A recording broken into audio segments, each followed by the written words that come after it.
Hello everyone, once again welcome to our digital library. जैसा कि मैंने ऑब्स एंड गायनी के मॉडर्न टॉपिक्स शुरू कर चुकी हूँ। इसके पहले हमने normal labour, causes of labour and pre labour की क्या क्या फीचर्स होते हैं और फॉर्स लेबर सबको बहुत अच्छे से समझा था। ये मेरे हैंड रिटन नोट्स हैं और इस तरीके के हैं कि आपको एग्ज़ाम टाइम पर कितना कंटेंट लिखना है उतना सफिशिएंट है और बहुत आसानी से आपको समझ में भी आ जाएगा।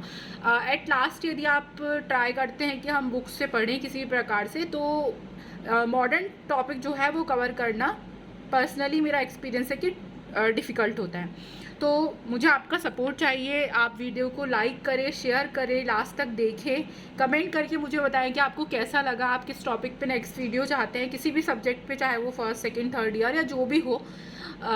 तो मुझे सपोर्ट करें ताकि मैं आपके लिए ऐसे ही रेगुलर वीडियोस जो है वो डेली अपलोड करती रहूँ। तो आज हम देखेंगे ट्रू लेबर। ट्रू लेबर क्या होता है? तो फॉलोइंग इवेंट्स टेक्स प्लेस। इसमें जो है ये 5 इवेंट्स जब तक फॉलो नहीं होंगे तब तक हम उसको ट्रू लेबर की कंडीशन नहीं बोल सकते। अब क्या है इवेंट्स, इसको कैसे हम डिस्टिंग्विश करेंगे फॉर्स लेबर से? तो फॉर्स लेबर हमने कल पढ़े थे, मैं एक बार आपको रिवाइज करवा देती हूँ। फॉर्स लेबर में हमने पढ़े थे डल पेन होता है, जो इतना पेन की जो फीमेल है वो उसको सहन कर पाती है। कंटिन्यूस होता है। हाइपोगैस्ट्रिक लोअर एब्डोमिनल पेन होता है। No effect on dilation of cervix and release with enema and analgesics. कल हमने ये सारे पॉइंट देखे थे। अब ट्रू लेबर से हम उसको कैसे डिफ्रेंशिएट करेंगे?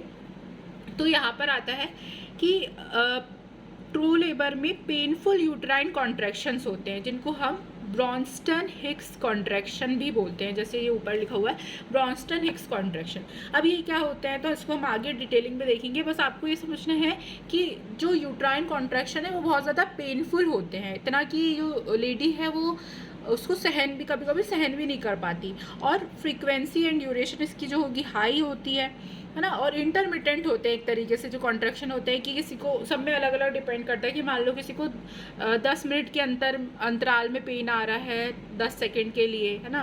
फिर किसी को 5 मिनट के अंतराल में पेन आ रहा है। तो इस तरीके से जो है वो इंटरमिटेंट होते हैं। जबकि हमने फॉल्स पेन में क्या देखा था कि कंटिन्यूस पेन हो रहा था।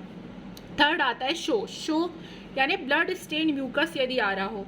इसके बाद सारे पॉइंट्स हम डिटेलिंग में समझने वाले हैं आगे। आपको ये अभी केवल ये 5 पॉइंट के नाम याद करने हैं। सबसे पहले शो क्या है? तो ब्लड स्टेन म्यूकस यानी म्यूकस जो है वो ब्लड के साथ मिला हुआ है।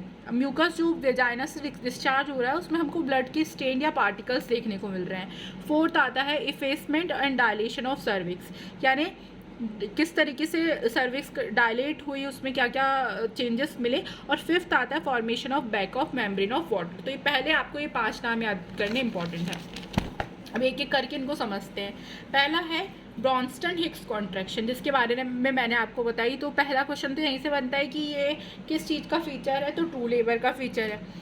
सेकेंड कि ब्रॉन्स्टन कॉन्ट्रैक्शन होते क्या है? तो पेनलेस स्पास्मोडिक कॉन्ट्रैक्शन जब पेनफुल कॉन्ट्रैक्शन में कन्वर्ट हो जाए तो उसको ब्रॉन्स्टन हिक्स कॉन्ट्रैक्शन कहते हैं। अब पेनलेस क्या थे? तो फॉल्स लेबर के केस में। जब वो पेनफुल में कन्वर्ट हो जाए मतलब true labour.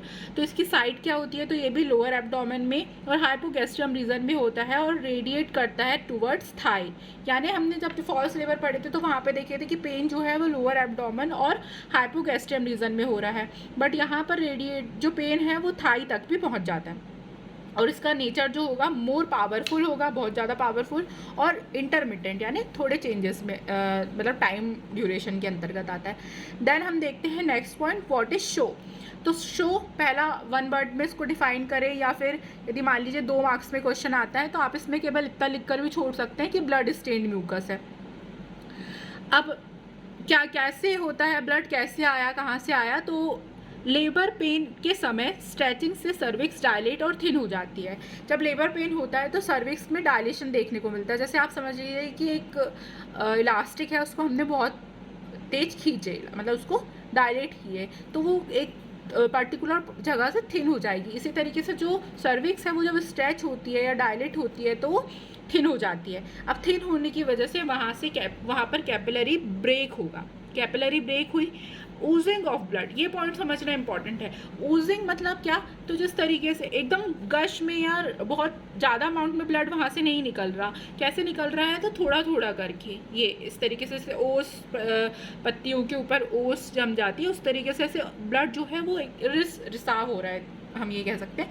Blood mixes with cervical mucosa, अब ब्लड आया सर्विक्स की म्यूकोसा के साथ मिक्स हो गया, फिर expel out and called show, जब वो बाहर निकलेगा तो हमको जो सर्विक्स से म्यूकस निकलता हुआ दिखेगा। अब नॉर्मल प्रेगनेंसी जब तक आ रही थी म्यूकस था, लेकिन वहाँ पर हमको कहीं पर भी ब्लड के स्टेन नहीं दिख रहे थे, लेकिन at the time of labour to labour वहाँ पर हमको उस म्यूकस के साथ ब्लड के स्टेन भी दिखेंगे, उसको हम शो कहते हैं। और ये होता है confirmatory sign of delivery, very important. यहाँ पर अभी तक हमने दो चीज़ पढ़ ली थी, पिछले वीडियो में हमने पढ़े थे कि लाइटनिंग क्या होती है, उसको बोलते हैं वेलकम साइन, और इस वीडियो में हमें पता चला कि कन्फर्मेटिव साइन किसको बोलेंगे डिलीवरी का, तो दैट इज शो।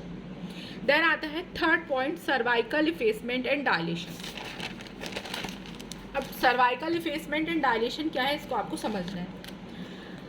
जब इमेजिन करिए कि एक बलून है, ये एक बलून है, ये यहाँ से नीचे से इसके जो माउथ है वो एकदम क्लोज है और ऊपर की तरफ से ये एकदम फूला हुआ है, यानी यदि हम नीचे से ऐसे कंप्रेस कर दें एक बलून को जिसके अंदर पानी भरा हुआ है, तो नीचे से कुछ इस तरीके का और ऊपर से ऐसा फैला हो जाएगा, दैट इज होता है इफेसमेंट। एंड जब इसका माउथ जो है वो डायलेट कर दिया जाए, तो ऊपर का पूरा कंटेंट नीचे, तो ऊपर का प्रेशर रिलीज हो जाएगा, ये थोड़ा पिचका हुआ और नीचे का प्रेशर मतलब नीचे डायलेट हो गया, तो दैट इज होता है डायलेशन। तो यहाँ पर हम पढ़ने जा रहे हैं सर्विक्स में इफेसमेंट एंड डायलेशन। तो क्या होता है, in labour thinning of uterus due to stretching of, it is called effacement. यानी जब लेबर के समय यूट्रस स्ट्रेच होता है तो उसमें थिन, जैसे आप बलून को स्ट्रेच करेंगे तो वो पतला पड़ेगा, ऐसे ही जब लेबर के समय यूट्रस स्ट्रेच होता है तो वहाँ पर एक थिनिंग देखी जाती है, उससे हम बोलते हैं इफेसमेंट। ठीक है, अब लेबर में क्या बताया गया आगे, और कि लेबर में दो चीज़ है, upper segment thick and active होगा, मैंने अभी आपको बताई कि ऊपर का थिक हो जाएगा, और lower segment thin and passive होगा due to powerful contraction. Effacement होता है और इफेसमेंट के जस्ट बाद होता है सर्वाइकल डायलेशन, जो कि मैंने आपको इस डायग्राम में भी बताई कि पहले क्या होगा, ऊपर एक बहुत स्ट्रॉन्ग प्रेशर जनरेट होता है, नीचे की सर्विक्स में कोई भी फर्क नहीं पड़ता, तो इसको हम बोलते हैं इफेसमेंट। देन अचानक से जो होता है ऊपर की जो यूट्रस है वो स्ट्रेच होता है और नीचे डायलेशन हो जाता है और ऊपर का कंटेंट जो है वो नीचे आ जाएगा। तो यही है कि लोअर सेगमेंट में थिन एंड पैसिव होगा, पावरफुल कॉन्ट्रैक्शन की वजह से इफेसमेंट, देन डायलेशन। तो ये था हमारा थर्ड पॉइंट। लास्ट पॉइंट हमने पढ़े थे formation of bag of water. तो formation of bag of water क्या होता है, तो समझिए यूट्रस के अंदर बेबी जो है वो एक थिन कवरिंग शीट से कवर रहता है और उसके अंदर भरा हुआ होता है फ्लूइड, एमनियोटिक फ्लूइड, ये बात हम लोग जानते हैं। तो एक एमनियोटिक फ्लूइड को आप ऐसे इमेजिन कर सकते हैं कि एक पानी से भरा हुआ गुब्बारा है, तो जब इसमें जो इस कंडीशन में होगा तो नीचे जो वाटर होगा उसको हम फोर वाटर और ऊपर साइड जो वाटर होता है उसको हम हिंड वाटर, इसे टू पार्ट में डिवाइड कर देते हैं, four water and hind water. यहाँ तक समझ में आया। देन सर्वाइकल डायलेशन के बाद यूट्रस में एकत्रित फ्लूइड दो भाग में बांट जाता है। सर्वाइकल डायलेशन हुआ, दो जो भी वाटर भरा हुआ था, जो भी एमनियोटिक फ्लूइड भरा हुआ था वो दो पार्ट में डिवाइड कर दिया हमने। क्या क्या, ऊपर वाला हिंड वाटर, नीचे वाला फोर वाटर। यह फोर वाटर बाहर की तरफ आ जाता है, मतलब डायलेशन के द्वारा मतलब जब डायलेशन हुआ तो फोर वाटर जो है वो ये सर्विक्स से बाहर आ गया। फिर तथा एक बैग के समान स्ट्रक्चर बनता है। कैसा बनता है, जब ये सर्विक्स से बाहर आया तो एक बैग के समान हमको जो जब हम बाहर से उसको देखेंगे सर्विक्स में तो एक बैग ऐसा लगेगा कि एक पानी की जो थैली है वो बाहर आ रही है, तो इसे हम क्या बोलते हैं, ये बैग के समान स्ट्रक्चर बनाता है जिसको हम प्रेजेंटिंग वाटर या बैग ऑफ वाटर या बैग ऑफ मेम्ब्रेन कहते हैं। तो इसके क्या क्या नाम हो गए, presenting water, bag of water या बैग ऑफ मेम्ब्रेन। तो ये चीज़ ये थी कि ट्रू लेबर में क्या क्या फीचर्स होते हैं, 5 मार्क्स का क्वेश्चन बनता है। और यहाँ से आपको सिर्फ इतने ही पॉइंट यदि आप एक्सप्लेन करते हैं तो आपका काम बन जाएगा। सबसे पहले हमने ट्रू लेबर के 5 टॉपिक्स देखे कि क्या क्या हमको पढ़ना है, देन हमको उसको डिटेलिंग देनी है कि व्हाट इज़ ब्रॉन्स्टन कॉन्ट्रैक्शन, तो पेनलेस से पेनफुल में कन्वर्ट होना, फिर शो क्या होता है, किस तरीके से हुआ, then cervical effacement and dilation क्या होता है, and last is formation of bag of water. Formation of bag of water में जब डिलीवरी के टाइम जब पेन स्टार्ट होता है तो हम 2 पार्ट में वाटर को डिवाइड कर देते हैं, four water and hind water.